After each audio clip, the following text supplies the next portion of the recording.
Those Corrupt Cocaine Politicians, an editorial by Ken Ollie. My grandmother used to say, pick sense from nonsense. Applying that idiom, we could reach informed conclusions from the United States Declaration about politicians along the Caribbean route corrupted by cocaine traffickers.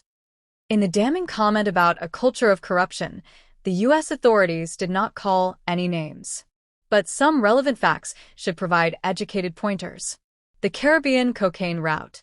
Various U.S. and United Nations reports reveal that about 24% of the world's cocaine, roughly 650 tons a year, is shipped through Venezuela, of which at least 20% is trafficked via TNT. A primary cargo route is from Giria to the wide-open Gulf of Paria, with go-fast boats doing the run in about 12 minutes.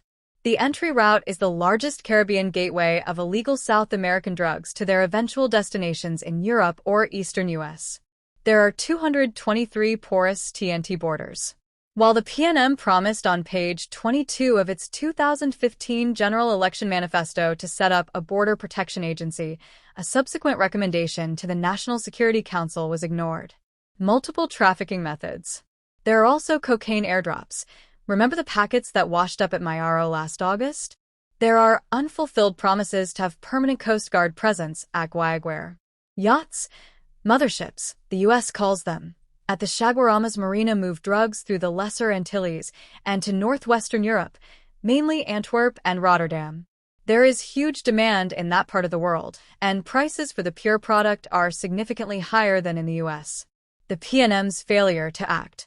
Prior to the U.S. assignment of several agencies, DEA, Southcom, Customs and Border Protection, Coast Guard, to assist TNT, only an estimated 5% of transshipped drugs were seized.